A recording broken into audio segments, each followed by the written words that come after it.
Good afternoon, everyone. It's Friday, March 19th, 1:53 p.m.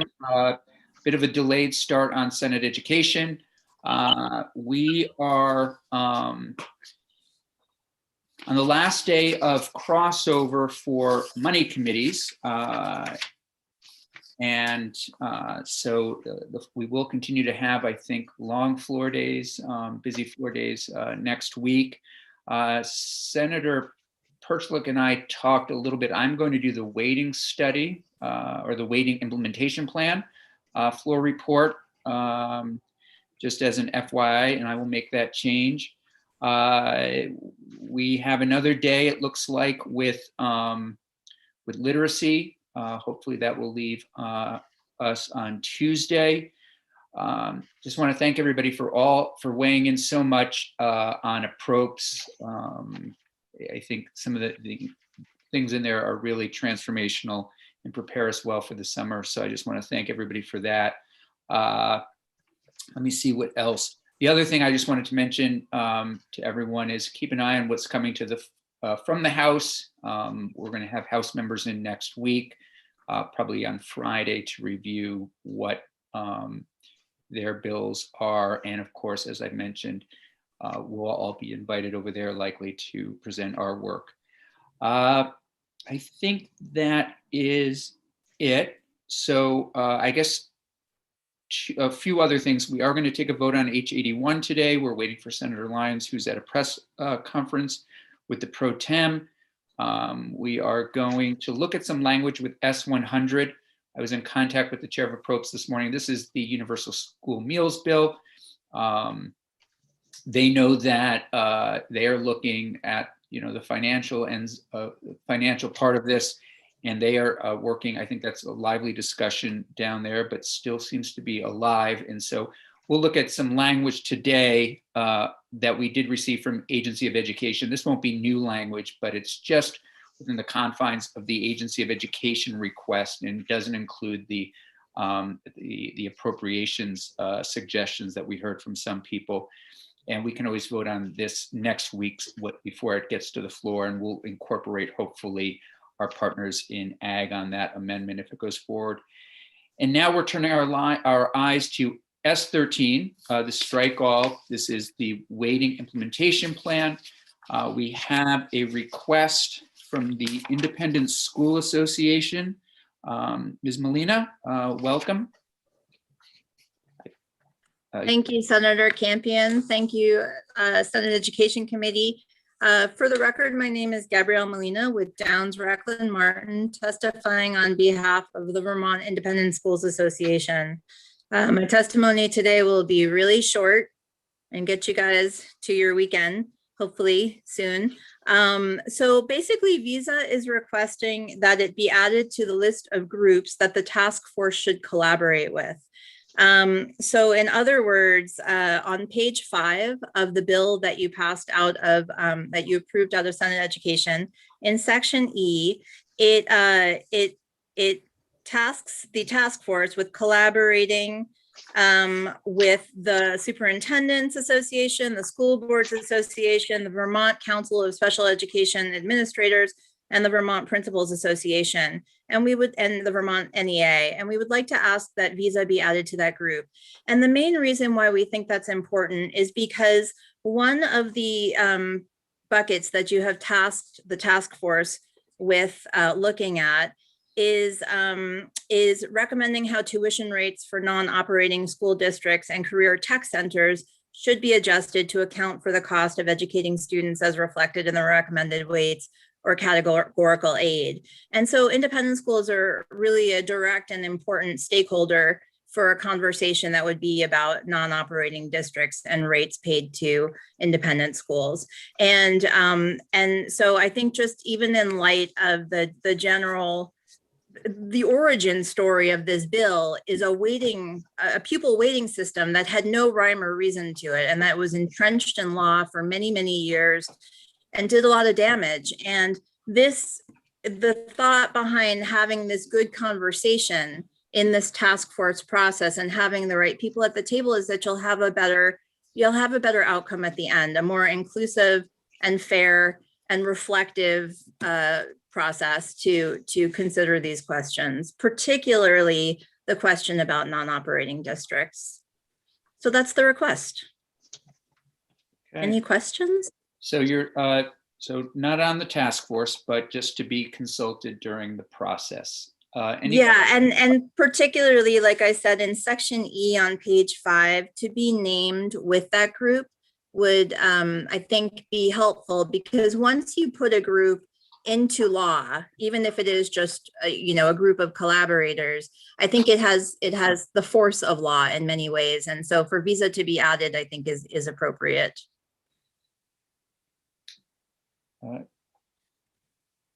Questions? Senator Hooker, do you have a question? No. Anybody have concerns with taking this step? I think everybody is to consult. Mr. Desmarais, do you mind drafting that? Happy to. That would be an individual amendment, I believe, on behalf of individuals of this committee. Sure. So I'm the reporting it, but if somebody else wants to take a lead on it, that's fine. Otherwise, use my name, and then if anybody else wants to get in contact with you, or if anybody wants to add their name to it, it's more than fine. We would, so if they're voting this out, I suspect it'll be on the floor Wednesday, which would give our committee opportunity to take a formal vote on Tuesday. okay, yeah, it's fine. So I'll let senators reach out to you with questions or anything. Otherwise, Jeannie, if you would put this on our agenda for Tuesday for a vote. Will do. Yeah, and I think Jeannie has my cell and my email, so if anybody does have further questions, please feel free to reach out. Okay. Thank you. Okay, Have a good thanks. day. I hope you guys have the opportunity to be outside this weekend. Thank you. Get some vitamin D. Enjoy. Thanks. Okay. Thanks so Good much. one. Take care. Okay. While we're still down one, should we, Jim, take a look at the language for S100?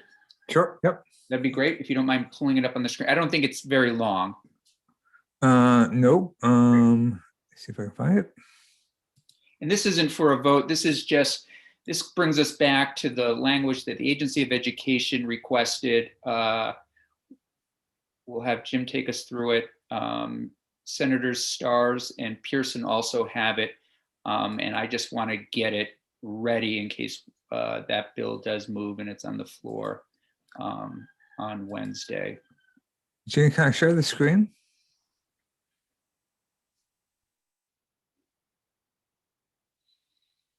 I'm mute. Gene, I need to share the screen. There we go. Thanks.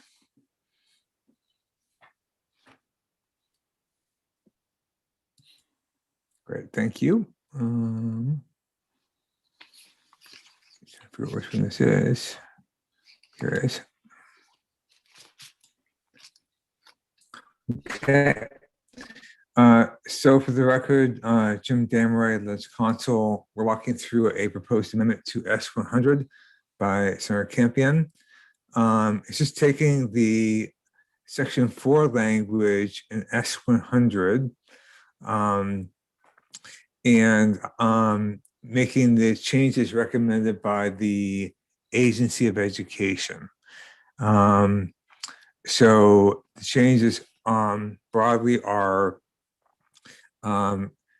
that we used to say here on line 9, determining qualification for federal funds by, I believe it said before, school districts, but now it's been extended out to LEAs, which are supervisory unions, school districts, and schools. And that's the theme throughout this revision, is to add in these other entities throughout this section here. Jim, would you mind, I'm sorry to interrupt, just overall, would you remind us what the agency is trying to do? Sorry, yep.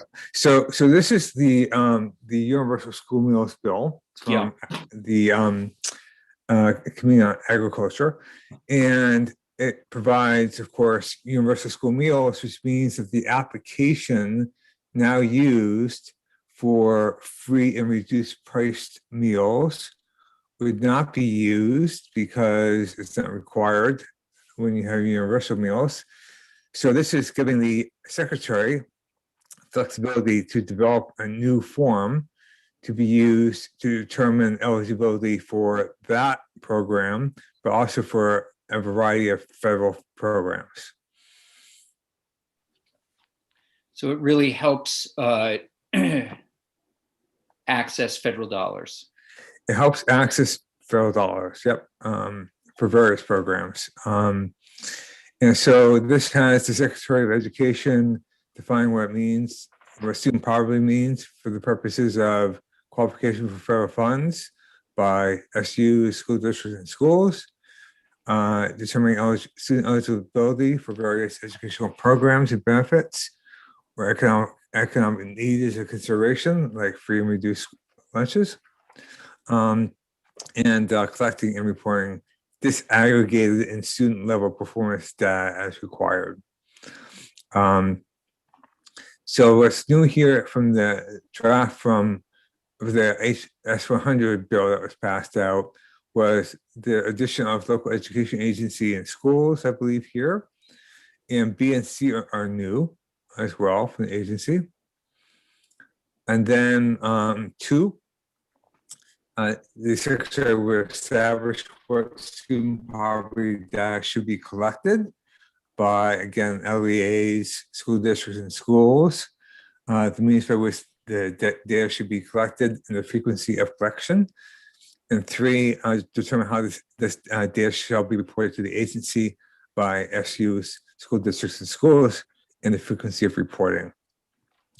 And then B says that SU, school districts, and schools shall collect data required under the above subdivision and report this data to the agency as required above. Jim, may I ask, first of all, thank you for that.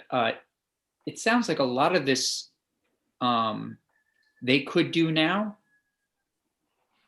without legislative action?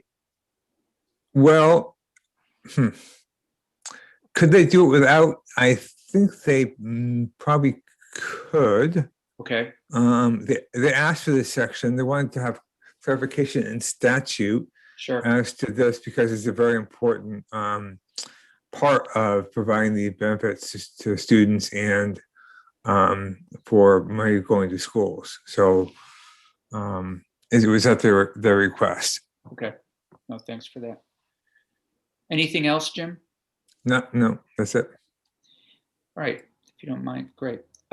Questions or concerns about that language? My intention is to share it with the chair of Senate Ed to see if at the very least he wants to co-sponsor it. Of course, we may end up having the whole, anybody who wants to be on it would be fine, but it looks like important language. Senator Hooker? And I guess that's been my concern all along with this, because in the beginning we heard that, you know, we needed to know who's eligible for federal funds. And if this is a way of making that clear without the free and reduced lunch forms, then I guess it's, you know, certainly something that we should do. But does this make it easier for the agency to collect that information? Would you say, Jim? Well, I don't think it makes it easier because they now use the federal forms for collecting information, which is easy because it's in place, but that would be going away because of universal school meals. No, So I understand that part, but I know that they said that there were several areas that they get this information from. So would this language kind of consolidate that information in a form that they would come up with? I'm not sure. I think that's the idea, but it's up to the secretary to determine how broad this is, or, you know, the language is quite it's directed to the secretary to take a view basically on how to approach this without giving a whole lot of definition for him as to what to do. So Senator Purcell? Yeah, I think the key part to Senator Hooker's is B on page 2, where it says that the local school district shall collect this data, and maybe that wasn't clear before, so that we make sure that we're requiring to collect it, because they didn't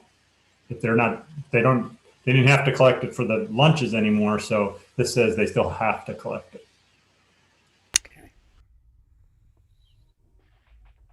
Is it this? So it would be the same data that's being collected. Yeah, basically income data, family. Yeah. Okay.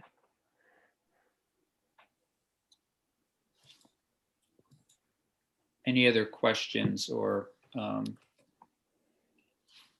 concerns at this point? Okay, so we'll, Jeannie, why don't you just put this on the calendar Tuesday for a vote. We'll see what happens with the bill today as it's in approps, and then I'll touch base with the chair of education over the weekend to see if he wants to be a co-sponsor. Jeannie, are you there? I think you mean chair of agriculture. You've said chair of education twice. Yeah. I'm Thank you. trying to figure out who the chair of education is, Senator. Yeah, Campion. it probably does make sense for me to touch base with the chair of education. I feel like I'm in some kind of novel. Jeannie, did you hear me? Are you there? I am here. Great. Because I'm muted and I was Sure. doing background stuff, I couldn't get back to unmute in time. Okay. Yep. No Just problem. to make sure I heard you correctly. Sure. You were talking about S100? Yes, please. If you put this amendment, an amendment to S100 on the calendar Yep. for a vote. Okay. Great. Thanks so much. Okay. Great. So let's shift us to H81. I think this is our final piece of business for today. We have Ledge Council here for any questions, any concerns, any comments. We feel we've taken a lot of testimony. I think we've heard what we're going to hear. This will go down to approps, where I suspect the conversation will continue. Anything else? Otherwise, I would certainly entertain a motion. Senator Lyons? I move that we pass H81 to the full Senate. It's as passed by House. We haven't made any amendments. That's correct. Yep. As passed by the House. Thank you, Senator Lyons. Discussion. Seeing none, Senator Perchlik, if you wouldn't mind taking the roll. I do not mind. Senator Chittenden. Aye. Senator Hooker. Yes. Senator Lyons. Yes. Senator Perchlik votes yes. Tiranzini, do we ever hold it open, or do I just mark it as absent? Today, I believe it will be absent. He has a personal situation he's addressing. Okay, and the chair, Senator Campion? Is a yes. Okay, that'd be 5-0-1. Correct. And Senator Perchlik has been kind enough to agree to do the floor report. We're making a switcheroo. I will do waiting. And I think I'm supposed to take him out to dinner as well. And then I think it gets kind of equal. Okay, thank you, everyone. Any other business before us at this time? Are we expecting 81? I know we talked about this, I'm sorry, that it's going to go to approps just for the meeting costs and things? Yes, you know, it's it's definitely going to appropriates and going there first. There are some that believe it needs to swing through finance. I don't know for sure if it will go there or not.